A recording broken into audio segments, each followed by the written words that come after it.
Welcome back to the Golden State with Mates post-game live. I am up and about and excited for multiple reasons here with the Golden State Warriors. Before I get into Sunday's demolition over the Dallas Mavericks 126-102, I just wanted to quickly address, because this is what's making me super up and about, I wanted to address the latest roster move that the Warriors have made, a minor one at that, in reportedly signing Taran Armstrong to a two-way contract. Now, why is that notable? It's not particularly notable necessarily to this Warriors season. You don't think that Taran Armstrong will come in and have any impact. But for me personally, I've always wanted to have an Australian on this Warrior roster since the departure of Andrew Bogut, who obviously a big part of the championship team in 2015, came back for that 2019 playoff run. Warriors, I don't think have had an Australian since him. So I've wanted an Australian on the roster. And not only in Taran Armstrong do we get an Australian on the roster, but Taran Armstrong is actually from my home state, and he becomes the first Tasmanian to sign in the NBA. So a huge day of sporting news, I suppose, for my home state. And to have someone that is, bound for the NBA from where I'm from, we're a little state of, less than or around 600,000 people, second smallest state in Australia. So for this to be it actually almost makes me quite emotional. I'm so up and about and excited for it. Again, do I think Taran Armstrong's going to have a huge impact on the Warriors over the remainder of this season? No, obviously not. He's going to be on a two-way contract, young player, 6'6" point guard. What I will say is that, people probably think that, you're from you're from the same state as him. He's obviously from Australia, been playing in the NBL over the last two seasons. You probably know what he's about, and that's just not the case. I don't really know much about Taran Armstrong. You guys probably know as much as me. I don't really follow the NBL. People, in my home state think, he follows the NBA, he covers the Warriors, and therefore he must follow the Tasmania Jack Jumpers, our home side, and follow the NBL. I don't. I don't really follow the NBL. I'm an NBA guy, obviously, first and foremost. So if you guys ask me any questions about Taran Armstrong, I probably won't be able to answer them too well. For what I know, 6'6" point guard, kind of feels like that classic Australian guy that we're kind of developing in terms of your Dante Exum, Josh Giddey's, really tall, lengthy point guards with usually have great vision, great passing and playmaking ability, but scoring-wise needs a little bit of polish. So that's probably what I would kind of classify Taran Armstrong as, just based basically on the little bit that I've seen and from some of the draft scouting stuff. Obviously played 2 years at college, chose to come back to Australia and play professionally with the Cairns Taipans. Hasn't even played with our home state over the last couple of seasons. So it's special. It's a really special day for Tasmanian sport. And so I just wanted to address that first and foremost. All right, let's get into another big win, another super impressive win for the Warriors here. As I said, 126-102 over the Dallas Mavericks at Chase Center, celebrating Andre Iguodala's jersey retirement, which once again, congratulations to Iggy. Such a huge part of the Warriors dynasty, which is now starting to show signs of life again after so much disappointment. And I mean, you can't overstate how much impact Jimmy Butler is having right now, but just the way this team is connected, the way that everyone, it's the same as, it's basically, I could rinse and repeat what I said after Friday's game against the Kings. Everyone is playing so well right now, and there's no negatives. There is playing beautifully on offense, beautifully on defense. Everyone's playing well individually. In saying that, I suppose the one negative and the one actually scary thing for opposing fans is the Warriors didn't even shoot well in this game. They shot 30% from beyond the arc. And so there's actually room for improvement there on what is now back-to-back 24-point wins against close Western Conference rivals. Obviously, they surpassed the Kings with the win on Friday, and now they're half a game away from the Dallas Mavericks for the 8th seed in the Western Conference. This is the Warriors' third straight win, right? Obviously, going back to the game prior to the All-Star break against the Houston Rockets, and it's the first time Golden State have recorded 3 straight wins since November 15. Right, that's over 3 months. It's been a long time coming. Finally, this team is actually building some momentum. And again, everyone is playing well. It was the Steph Curry show kind of through the first 3 quarters, particularly in that third quarter. He had 16 points, 30 for the game. It was almost reminiscent of prime Warriors, where Steph has like 30 and three quarters and then it's such a blowout victory that he doesn't have to play in the fourth. That's literally what it felt like. But, he wasn't the only positive, obviously. All five starters in double figures. Jimmy Butler's first game on his new home floor at Chase Center was once again hugely effective. Again, didn't have to do a whole lot from a scoring standpoint, but he doesn't have to right now. He took 9 shots. He was 5 of 9 from the floor. Again, just got to the free throw line relentlessly, had 18 points, playmaking for others. And I think that's the biggest thing since this Jimmy Butler trade is the fact that true superstars make their teammates better. And that's what Jimmy Butler's doing right now. Brandon Podziemski, can't say enough about Brandon Podziemski's form right now. He's on absolute fire. 17 points, a career high, 13 rebounds. His first double-double of the season was a plus 30 in 30 minutes. Man, he's just playing so confident. He's playing so confidently right now. And so, too, is Moses Moody, who had another 14 points, 4 rebounds. Only shot 1 of 4 from three-point range, but still had a huge impact on this game. Draymond's doing what he's doing now. I think if we're to kind of pump the brakes a little bit on this, my one concern moving forward is that, they're starting Draymond center, and I think they will be exploited at times by teams that, can try and overpower them inside. But coming up against this Mavericks team without Anthony Davis, without Daniel Gafford, without Derek Lively the second, it was actually the Warriors who were just able to beat up the Mavericks on the inside. Of course, they got, 126 points on the board by only shooting 30% from three. And how many free throws did they end up taking in this game? Just checking.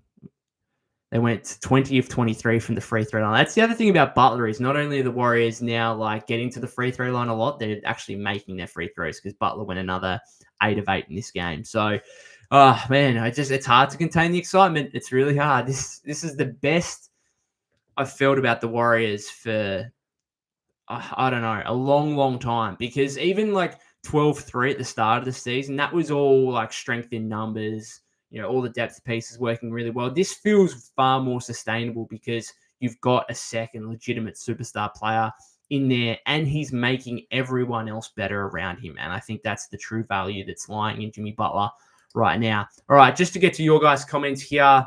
Sorry for the wait. Thendex says this was a really good trade. If we went for KD, Kuminga, and a couple of picks, would have been gone. Yeah, I've said it before. I think that KD might have actually done the Warriors a favor by rejecting a move back to Golden State. Again, they would have had to give up Wiggins and Kuminga and probably still Schroeder, obviously, to get the salary working there and multiple future first-round picks. Instead, now you get Jimmy Butler. You keep Kuminga, who a bit more of a positive update from Steve Kerr revealing that Kuminga scrimmaged on Saturday, so he's back kind of in full practice. He's expected to still miss Tuesday's game against the Charlotte Hornets before the Warriors are on a 5-game road trip, and you'd expect him to return at some point throughout that. So you'd imagine Jonathan Kuminga will be back in the lineup in the next week or so for sure. So looking forward to that. But again, I think KD might have done the Warriors a favor in rejecting that trade. Robbie says Jimmy revived this team. Absolutely, he's rejuvenated the Warriors in a way that I didn't think was possible to this extent. I thought once they traded for Jimmy Butler, yeah, sure, they'll be a better team. But this is night and day. This is the feeling around this team is just, and you can just feel it everywhere. It's just one thing that really stood out to me was that fourth quarter play where Jimmy they made a defensive play. Jimmy got out in transition and hit Pods for the corner three, and Pods, full of confidence, just drilled it. And then Pods, and Jimmy, they seemed to have a great chemistry. Pods was, big smile on his face, jumping on Jimmy's back. And I just thought, man, the chemistry already in 6 games with Jimmy Butler is at a level that, again, I could have never expected. So, wow, that's all I could say. Wow. Knox says we really should have been 6-0. Yeah, that was the one poor game against Dallas in Dallas just before the All-Star break. But in credit to them, they responded the following night in Houston and got the win to kind of revive the momentum going into the All-Star break. And they've now since picked up from where they left off with 2 massive, easy victories over the Sacramento Kings and Dallas Mavericks. Again, Steph went for 30 and three quarters, but wasn't required in the fourth quarter. Jimmy's just doing what Jimmy does without having to overexert himself and go for any huge, he's just giving you 20 every night, basically 20 and 5 rebounds, 5 or 6 assists. And I think you can look at Wiggins and say, oh, well, Wiggins gave you 17, 18 points every night, but not in this way, not relentlessly getting to the free throw line, not putting the pressure on the defense like this, not making, I think, again, crucially, not making others better like Jimmy is right now. Again, no shade to Wiggs. We love him, but man, it's, any kind of disappointment or frustration or emotion, I suppose, sad emotion from having to trade Andrew Wiggins before the deadline, that's kind of disappeared now. It really has, because of how well this trade has worked out so far. Mr. Level says team looks good. Valet says my guy. Mr. Level, Armstrong might be a GM. Giddy shouting him out on social, saying he's the real deal. Yeah, looking forward to seeing what Taran Armstrong can do. You can imagine he'll spend a fair bit of time in the G League. Hopefully he can, obviously it's, a small, short stretch here before the end of the season. So hopefully he can kind of remain with the Warriors, play Summer League, come back in, and hopefully still have a 2-way contract for next season as well. So, man, like you can't hide the smile from my face having a Tasmanian. Like, for me to be able to sit here as a Tasmanian saying we now have a Tasmanian on the Golden State Warriors roster. I've already said to a couple of mates, like, this is kind of shocking news, like, to a degree. And if you'd asked me a few hours ago, or if you told me a few hours ago that the Golden State Warriors signed a Tasmanian to their roster, I would have thought they were taking the piss and just signed me or something like that. This is how like random this is. And so, man, it's special. Valet says, can't wait to see our Aussie brother on the team for sure. Thendek says, we're getting to the line actually making the free throws. Yeah, I'm assuming they've updated. The Warriors were 3rd and 5th in free throw attempts and free throw percentage since the Butler trade. Let me just check this last 6 games. I reckon it's probably already updated. No, it hasn't, because it says the Warriors are 4-2 in the last 6, and they're not. They're now 5-1. But I think they might be like top 3 in both categories now. Mr. Level says, as long as he's not another Justinian Jessup. Well, Jessup played in the NBL, but he wasn't Australian. Justinian Jessup was American. So, yeah, we finally got another Aussie on the team. Empire says, well, Buddy is already back to himself. I'm assuming you're referring to a disappointing performance from Buddy Hield, 1 of 4, 1 of 3 shooting. He was a plus 19, though. He only played 18 minutes. And again, when he doesn't have it, like you can have him play 15, 18 minutes. And I feel like the most important thing about this is that he doesn't need to be, I think someone referred to him as a main character last episode after the Kings game. Like, he doesn't have to be a main character in order for the Warriors to win. And he was really important early in the season in what they were doing. And now he can still be important, and he's still going to get minutes off the bench, but they don't desperately need Buddy Hield to play well in order to win. Valet says, Bob Fitt's voice is so annoying. I wish they got someone else to do Andre's retirement. Well, don't hate on Fitz. Well, I mean, you can, but maybe not in regard to Iggy's jersey retirement. Just enjoy it. Robert says, I wonder how the Pods haters feeling now. I get things wrong. I put my hand up on the Jimmy Butler thing. I didn't really want that to happen. So I'll put my hand up and say I'm wrong about that. One thing I do want to give myself a bit of a pat on the back for, and I like doing this, I suppose, but I was pretty heavy on defending, and you can go back, listen to our podcasts and post-game lives, and I was critical of Pods. Like, it was hard not to be critical of Pods, but I always said at the same time, hey, like, it's the first, like, it's 25 games. It's 25 games. That's basically what it was. Like, did he really struggle to start the season? It's 25 games for a young second-year player who's 21 years old. Like, if you thought in the offseason that he could be a star player or a high-level starter, then your opinion shouldn't have changed based on 25 games. And to me, I thought the overreaction on his form was so unwarranted and at times disgusting, particularly with some of the personal stuff. And again, like, okay, yeah, he brought it on and the franchise brought it on somewhat by what he said in the offseason. But as I always say, like, I'm not going to have any qualms, any issues with any person in life having high expectations of themselves, right? And even if I don't think their expectations are necessarily realistic, I don't like dragging guys down or women down for whatever they want to do in life. right? And so again, I just thought some of the hate towards Pods was really, really disappointing. And he was playing poorly. There's no getting around that. Like, he was playing poorly, but again, like, I feel like these young players, second year guy, just give him some time. And now he's got some time and he's back to not only doing what he was doing last season, but I think he's just better now. Like, he's flat out taken the step. So it's kind of a case of, 2 steps back to go 1 step forward, right? Or 1 step back to go 2 steps forward.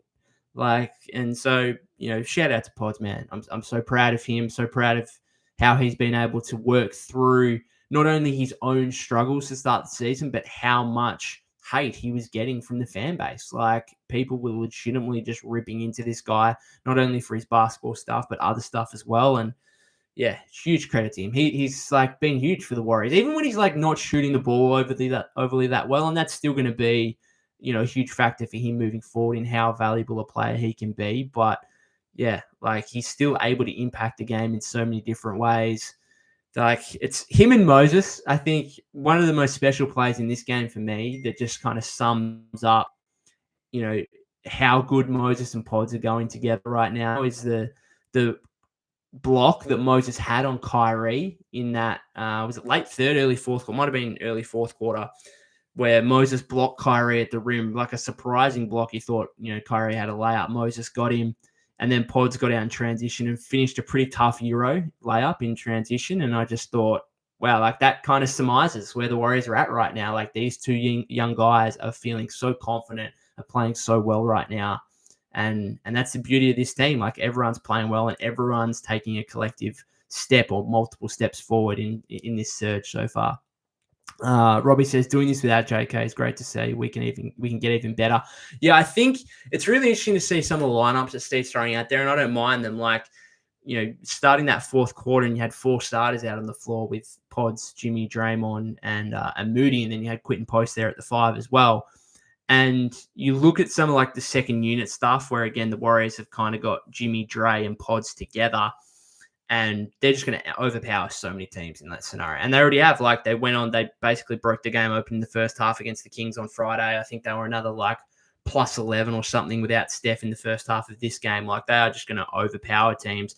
And it does make you a little bit nervous, I suppose, those middling to late, first and third quarters where Steph has got to play alongside a Gary Payton II, a Kevon Looney, a Guy Santos kind of thing, and you're questioning, okay, Steph's probably going to have to go off here for this to really work well, and he did in this game. But the big thing about Kuminga is you're going to be able to bring him back into the mix, and he's going to be able to play those minutes next to Steph, and also play second unit stuff with Jimmy, Pods, and Dre as well potentially. So, like, this team, I think the view of it now is like, they made that 3-for-1 or 4-for-1 trade for Jimmy, and now they've just got the perfect amount of depth. They had way too much depth before, and now they've got the second star in Jimmy Butler, but they've also retained. Now they've still got like a really solid 8-9 man rotation, which is obviously going to be key for the playoffs. Fendix says, on the new player, just saw someone comment 6'6", he better learn to speak center. Yeah, I saw someone post that on Twitter. Elevated says, thoughts on Armstrong? I just love it from the Australian Tasmanian perspective. Obviously, like, it's amazing. I said before at the start, you might not have heard me say it, but I basically said I don't really follow the NBL.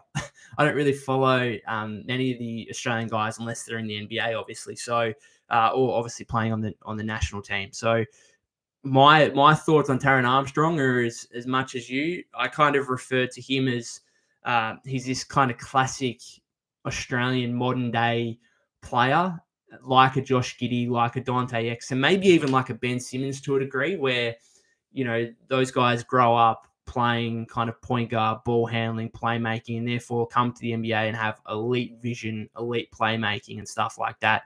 Maybe lack the scoring and the shooting perspectives, and that's probably something that he's going to have to work on. If you look at his numbers, this is Taran Armstrong in terms of college basketball. He was under 31% from three in both his college years. I think 44% from the field or something like that. with the Taipans in the NBL this season. He averaged 17.1 points, I think 4.7 rebounds, 4.6 assists. So really like good all-around player. Obviously, was one of the finalists for the Next Generation Award, which is an award given out to the best under 25 prospects in the NBL. So he was a finalist, final three for that. So I feel like he's kind of the giddy Dante Exum mold of, long, tall point guards who use their height to be, have great vision, passing and playmaking. And I think if he's to have a future with the Warriors, like the fact that he is, obviously got that length and therefore that passing vision, that playmaking ability, that should allow him to fit fairly well into the Warriors system, because we know how much, the ball and motion offense, that Steve likes to run, that should kind of fit into Taran Armstrong. So I'm trying to give you as much detail as I can, but again, in some cases like this, like your guess is as good as mine, with a player who's not particularly known that much. Again, known over here in Australia, but I actually don't really follow the NBL. Like I'm an NBA guy first and foremost. Robbie says, happy we finally won 3 in a row. Robert says, kind of sad for Klay. Mavs championship ceiling is gone now. I think part of the reason Klay went to the Mavericks rather than Lakers was to play with Luka, and now Luka's on the Lakers. It's kind of funny. But I'm not that down on the Mavericks. Like, they were disappointing today, but they don't have any big men whatsoever, and the Warriors just dominated them on the interior. Once they get AD back, once they get Gafford, Lively back, they'll be a completely different beast. But in saying that, like, the Warriors look like they're about to overtake them for the 8th seed, and whether the Mavericks can actually make the playoffs or not, they might be in some trouble. Fendex says, I think we can get to the 6th seed. Well, the Clippers are playing the Pacers right now, and the Pacers are up 16 late in the third quarter. So hopefully they can hold on, and the Warriors will really be pushing up here. Just having a look at the updated standings right now. The Warriors within half a game of, win over the Hornets on Tuesday, which you'd expect based on recent form. A win there, and the Warriors would go level with the Mavericks at 31-27. Timberwolves right now 31-26. The Clippers are 31-24. They could go to 31-25 if they lose this game. So, yeah, like the Warriors are closing in. They're closing in. They've still got some time here to be able to make it up. Did the Timberwolves play today? Just checking that. Yes, they play OKC. So hopefully the Thunder can get the job done there. Again, the Pacers up 16 on the Clippers. The Suns are also playing at the moment. Raptors up 6 on them. So hopefully Phoenix can lose as well. We're just looking. It's get to this point of the season where I'm kind of like looking around at all the scores and just hoping every Western Conference team loses. Pathetic says Pod's playing really well since he came back from his injury. Yeah, I keep saying, like, the kind of final 5 or 6 games before he got injured, he started to show some improvement, and he's really taken off since. Ryan says, big game from the Warriors. The games ahead before the Knicks are completely winnable. If Clippers Wolves lose today, it's looking good. Yeah, the Warriors have got the Hornets on Tuesday, then start a 5-game road trip, starts in Orlando on Thursday, and then I think Charlotte again. So you play Charlotte 2 out of the next 3 games. You should pencil those in as 2 wins. And then it's New York and Brooklyn, right? So, and Philadelphia are in there as well. So, I mean, it's a 5-game road trip, sure, but 4 of the teams are under 500?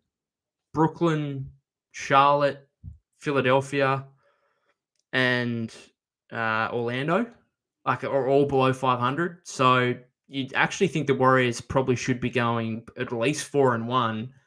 3-2 wouldn't be horrific, but 4-1 is probably what they should be going on the upcoming road trip. But of course, got the Hornets on Tuesday before that. Daily meditation says, Ryan, calm down. The Warriors are beating bottom seeds. I mean, yeah, like they're gonna face tougher opposition, but their schedule over the remainder of the season is fairly easy as it is. And I think the biggest thing is, like, these 2 wins against the Kings and the Mavericks have been so dominant and come against 2 teams that are fighting for those playoff / play-in spots.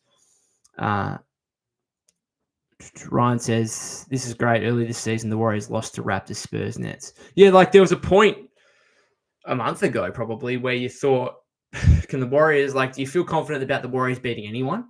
Really? Like, again, you talk about that game in Toronto, they lost, and that was a real down point in the season. And yeah, I got to a point where it's like, I don't know if I can expect this team to beat anyone. And now I'm going into these games, like again, today, Friday against the Kings, thinking, yeah, like we should just win this game and win this game comfortably. And so that's kind of the turnaround, and that's kind of the confidence and trust you get from this team now having Jimmy Butler. Ryan says, all about perspective in today's NBA, no team is safe. Case in point, Warriors beating Thunder, Raptors beating Celtics, Hornets, and Jazz. Warriors beating Thunder, Raptors beating Celtics, Hornets, and Jazz beating Lakers. Yep. Knox says, the Clippers are 31-24, losing to the Pacers right now, so we might actually be able to get to the 6th seed within this month. Empire says, Santos might not be a scorer, but the effort he put in on defense and rebounding is great. Yeah, he does all the hustle stuff, does all the stuff that doesn't necessarily show up in the box score, but contributes hugely to winning. So his development, I mean, Pods and Moody, Kuminga earlier in the season, like they're all going to get the plaudits and all the fanfare and the media attention and stuff. But Guy Santos, I think, has been, a really underrated factor for this team for quite some time now. Brandon says, Pods is ball and so great to see. Robert says, wow, the West team rankings can change any time. And so says, I was so angry with this team a month ago. I was ready to quit watching them, but they flipped the switch. Yeah, I feel like you're not the only one there. Like I was, I got to a point where I was just watching the game because I had to do it for like work purposes. It wasn't really enjoyable. And now, as you say, it's completely different. Robbie says, if JK returns and averages 20, we go into the finals.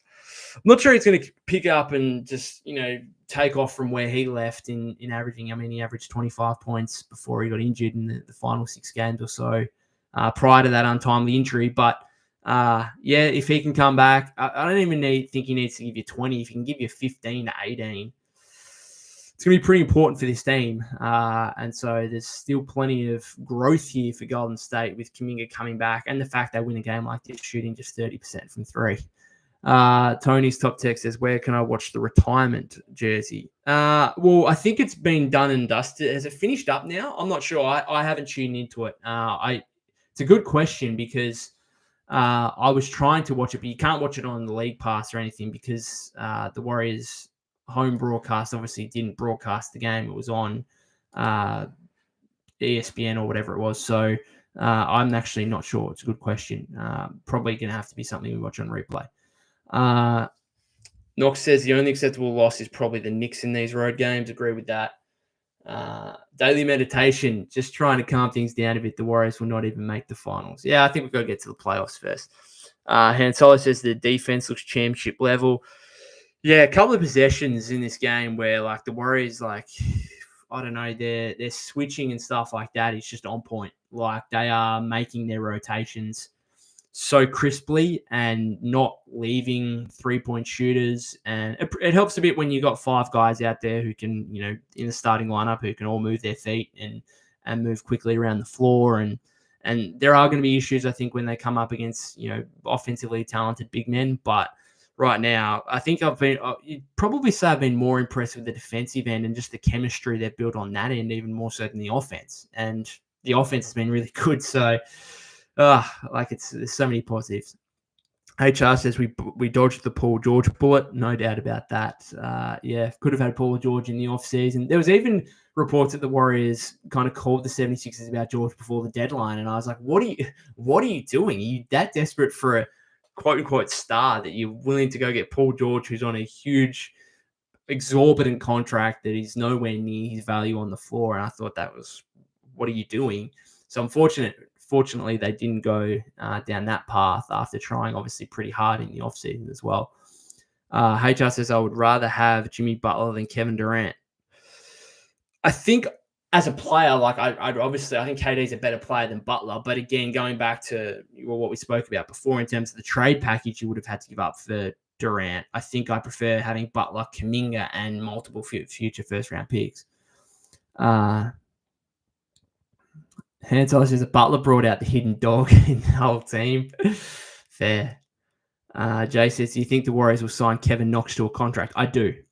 He was okay in garbage time minutes. Didn't do a whole lot in this game, but I thought his 3 minutes against the Kings on Friday were really impressive. He was 2 of 4, 4 points. Had a really nice alley-oop layup on a Quinton Post pass, which was nice. Had another mid-range jump shot. So he's only getting garbage time minutes at the moment, but feels like a guy that could play for you if you have a couple of injuries or something like that. And yeah, I'd be surprised. I went into this 10-day contract thinking he would have to do a lot wrong to not get a rest of season, because you look at the free agency buyout market, I'm just not sure there's any better options than Kevin Knox right now. So yeah, I think he'll get a stand. I think just signing him to a 10-day contract to begin with was more about saving some money and having that extra period to wait until they sign a guy to a standard deal. So I fully expect that to happen. Yuri Collins, he got his first. Congratulations to him. Got his first NBA minutes today. Scored his first points. So congratulations to him. Do I think he's going to stick around? Maybe not. Maybe the Warriors go for a more veteran option there. But again, you're looking at the free agency buyout market and you wonder who's possibly available. Maybe the Warriors are waiting here to see if someone does pry themselves loose of their current team here in the next week or so. Zach says Warriors have a different energy after the Jimmy trade. It's refreshing. They're a joy to watch again. Finally, I think that's the biggest positive about the Butler trade is bringing some life and some excitement back to the Warriors. And I think that was the whole point before the trade deadline, is that I was always of the belief of, okay, yes, you might not be able to make a move that lifts you straight up into championship contention. You might not be able to do that, but I think NBA teams, NBA franchises, they do have I think there's a necessity to try and put the best possible lineups or best possible team on the floor, right, for fans to enjoy. Now, there are situations where obviously teams are tanking and you play the long game and basically say to fans, well, you know what, we're going to suck right now in order to be much better in the future. And I completely understand that. And I completely understand teams that are in tanking positions. But the Warriors have a 36-year-old Stephen Curry, right? They're far from that position. And so I think it's pretty important for the franchise just to try and make these final years of Steph, even if they don't get a 5th championship ring, I think it's still important for them to try and make this as an exciting and fun team to watch as possible. And this has been a great start, right? And if you can also, obviously it comes hand in hand, fun and excitement comes with winning. And so, if the Warriors can continue to build here, can make the playoffs, can go on a run here, then it's going to be a pretty special storyline for fans to be able to follow over the remainder of the season. HR says the only way the season can get better is if the Lakers keep falling. They had a good win in Denver yesterday, to be fair, so I'm not sure they're going to fall too much. Hansolo says the Lakers defense will not last. LeBron and Luka will get cooked. Daily Meditation, are you a Laker fan? Let me know. Or you're a Warrior fan? You seem to be defending the Lakers a little bit here. Enough Crypto says, what's up here from Haywood, Cali. Hello, Enough Crypto. Welcome to the chat. Let me know what your thoughts on this game were. Empire says, post defense looks good when he's on the floor with Jimmy and Draymond. Yeah, I thought he had a couple of possessions in the first half that were quite nice. His garbage time minutes were a little bit more disappointing, I suppose, but it's hard to take too much from it. Obviously, he fouled a bit late in the game, but again, I think you're probably right in terms of Jimmy and Draymond having a couple of veteran guys next to him, kind of quarterbacking the defense, telling him where he needs to be and where he needs to go. So I thought he was pretty good in that first half defensively. Han Solo says, playing against Jokic plays in the Lakers' favour because the Nuggets play slow, the Warriors play fast, the Lakers will get cooked without AD, Butler will feast on Luka. Robert says, I still like the timing for the Butler trade instead of the start of the season. Yeah, you might have had to give up more at the start of the season. Obviously, the fact that Butler was able to kind of torpedo his way out of Miami and really limit their leverage by basically making that an untenable situation meant that the Warriors were able to get him for a pretty bargain price based on how good of a player he is when he's actually locked in. Enough Crypto says, wait for JK. Gianni says, I noticed Buddy shoots better on the road. I'd have to look that up. HR Australians like Bogut are known to be tough mofos. Who do you consider some of the toughest players in the NBA? Warriors have got a couple of tough ones now with Jimmy and Draymond, obviously, and having those two guys, I think they just really bring a physical presence to the game that can be intimidating for opposing fans. There's not really I don't know, tough. Like, I suppose if we're bringing an Australian element to it, I think he's not Australian, but he's Kiwi, New Zealander, Stephen Adams would probably be up there. Trying to think of some like the real bruising old school big men. I feel like that's you get the label tough there. Maybe like a Jonas Valanciunas type. But yeah, it's probably the NBA is obviously not in a position where it probably was 80s, 90s kind of thing where you're allowed to be tough in some of the stuff you're able to do on the floor. It's obviously a lot less physical stuff goes on in today's NBA, and there's a lot more skill in today's NBA as well. Then next says Chase was actually loud today. Yeah, no surprise there. The combination of Iggy's jersey retirement, Klay coming back, Jimmy's first game at Chase was always going to make for a great environment. Mohammed says 25-0. Enough says, I was a no on the Butler trade. Boy, was I wrong. Yep, I'm going to join you on that one. I was a no as well. I mean, once the trade happened and once specifically the extension happened, I was kind of okay with it. But my biggest fear was trading for Jimmy and then him walking after a couple of months in free agency. And now, obviously, with the extension, that's no longer a fear. He's locked in. So that was probably the biggest part of it for me. Like, it was almost more important the fact they signed the extension. That was even more important than the trade itself. But since then, I mean, the trade has been and just helped the Warriors revive their season in a way that few thought possible. New Jersey says we just got to get a legit center and we can go all the way up. I'm not too sure about Poston. Looney got to go. He looks gassed out, tired. He's a one-dimensional player. I thought Loon was fine today. He's pretty big on the boards. It was kind of his type of game to a degree in terms of the Mavericks just being so small and therefore him being able to utilize his rebounding ability. What did he have? 7 points, 2 offensive rebounds. +8, like he was fine. Loon's fine. I just, you don't want him necessarily playing heavy minutes. And Quentin Post, man, is he the most willing shooter in the NBA? If that dude gets a breath of space, he's putting it up. He put up 6 3-point attempts in 17 and a half minutes today. Went 2 of 6, 10 points, 6 rebounds, 3 assists. I'm really excited about Quentin Post because I think he can get a lot better. Thinking at the moment he's like this 12 to 15 minute bench player, but once his defense comes along, I'm excited for him. I think because I also think he's got some inside finishing touch. I think once he grows some confidence on the defensive end, he could actually become somewhat of a shot blocker for you. I think he's got some more tools there than just his 3-point shooting, which is already he's legitimately one of the best big men shooters in the league already. And the guy's played 20 games. He flat out is. The numbers prove it over the last month. He's like the best 3-point shooting 7-footer in the league. He's got a higher percentage. I think Podziemski and Cat are second and third of guys that have actually played significant minutes in the last month, that is.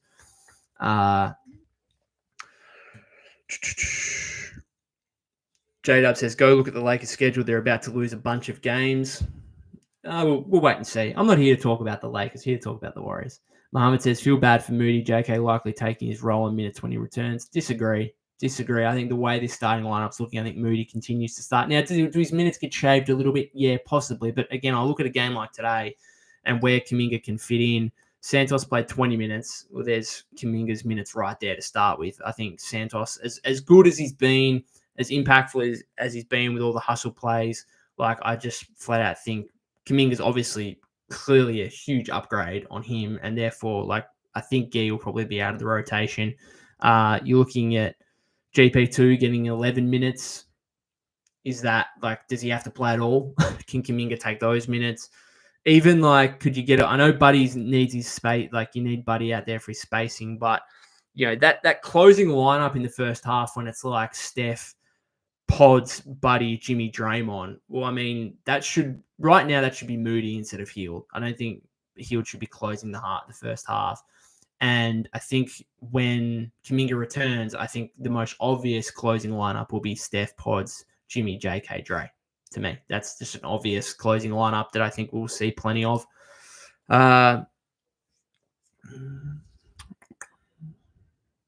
Enough Crypto says we had no center other than Looney and won the chip. It's true in 2022. Steve says the latest two-way signing. What is your opinion? Can he get to the NBA? Yeah, spoken about Taran a little bit. So maybe watch the replay.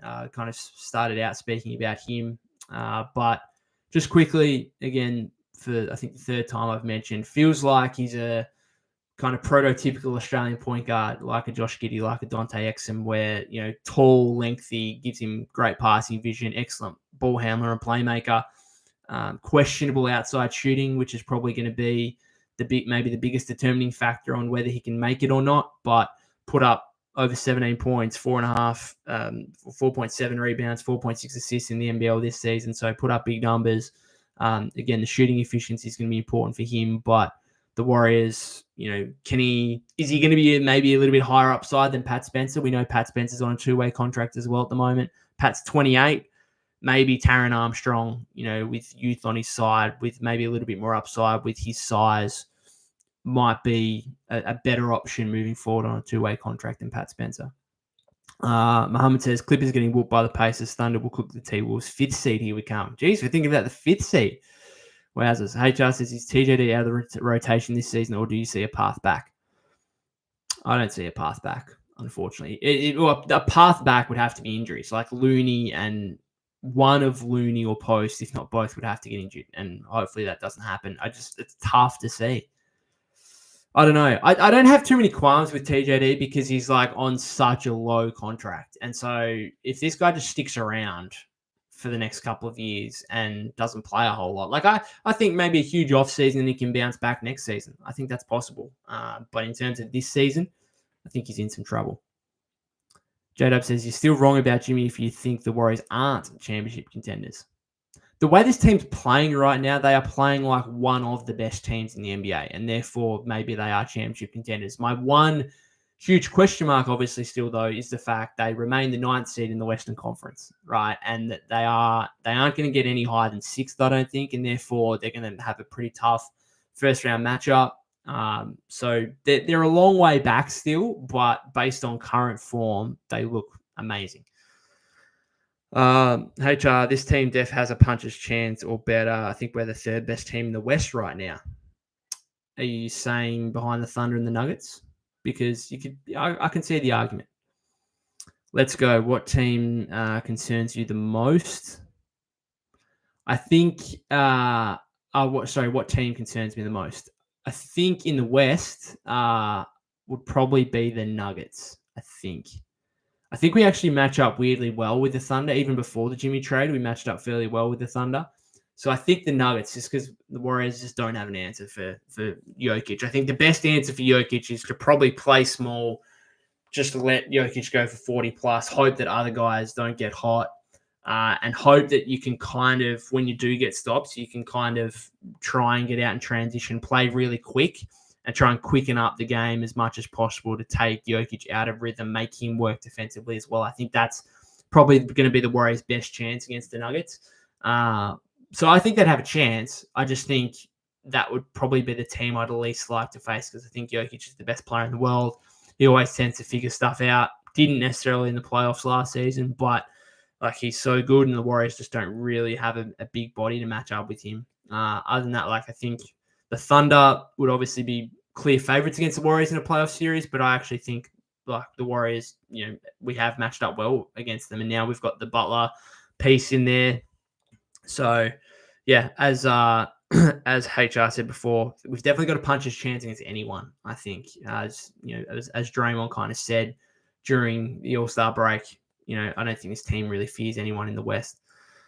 Let's Go also says TJD needs to develop a big baby Glenn Davis mid-range game or Udonis Haslam midi-game. Yeah, he certainly needs to develop his offense. It'd be nice if he could actually make a layup to begin with, and then once he's got that down pat, extend out his range a little bit. Enough Crypto says, which Jimmy's a beast in the playoffs. HR says, what dishes would be in an Australian dinner?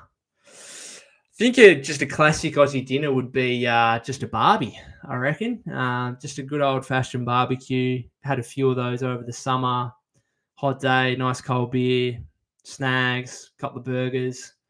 I don't snags are sausages, by the way. I'm not sure if some of this vocabulary that I'm using is just Australian, but yeah, just a barbie, I reckon. Snags, barbie, cold beer, family around. I think that's probably what the classic Australian dinner probably is, with maybe some pavlova for dessert or something like that. Muhammad says the best road to Steph's fifth ring. Warriors as the fifth seed face the Rockets in a 4-5 matchup, then take on the Thunder, Grizzlies in the Western Conference Finals, and get a finals rematch against Boston. Sorry, I'm just rereading that again just to get my head around it. Face the Rockets first round, could win that. Take on the Thunder, Grizzlies in the West. Are the Grizzlies making the conference finals? Interesting. Yeah, okay. J-Dub says, I don't think the Nuggets with Westbrook are a solid team. We've seen Draymond give Joker problems. Yeah, I think we're a chance. I just, Draymond across a 7-game series, like, he's giving up so much size and weight to Jokic in that matchup. Anyway, guys, I'm going to head off. We've been talking for over 45 minutes. Much appreciated to those of you that have come into the chat and shared your thoughts, asked me questions. It's absolutely fantastic. Pacers are up 17 on the Clippers at the moment, so it looks like they will get a win, which is, again, more fantastic news for the Warriors. Really a great day for Golden State. You get a massive win over the Mavericks, who are obviously a direct rival in the standings. The Clippers losing. Phoenix are down 15 at halftime to Toronto, so they continue to struggle. Hopefully the Timberwolves can lose today. For me, the Warriors just signed a guy from my home state, which, again, it's just shocking, unbelievable, but makes me incredibly excited. So great day to be a Warrior fan. Again, let's hope it continues, maybe with the Thunder beating the Timberwolves here in a couple of days. Couple of hours. Muhammad says the Lakers have the refs on their side. Want to stay away from them in postseason. All right, we'll finish it up there. Again, thanks again, guys. Thanks to those of you that are watching on replay or via podcast, your podcast feed. The Warriors face the Hornets on Tuesday. Should be a comfortable enough Warrior victory. If this team is serious, which I think they now are, then they shouldn't have any issues with the Hornets, even though they just beat the Lakers in LA coming off the All-Star break. If you haven't subscribed to the YouTube channel already, guys, that'd be greatly appreciated. You can follow me at POK252. That's POK252 on X/Twitter. It's also my birthday tomorrow, so looking forward to that one, but more so looking forward to the Warriors game on Tuesday, really. And yeah, we'll finish it up there. Thanks again.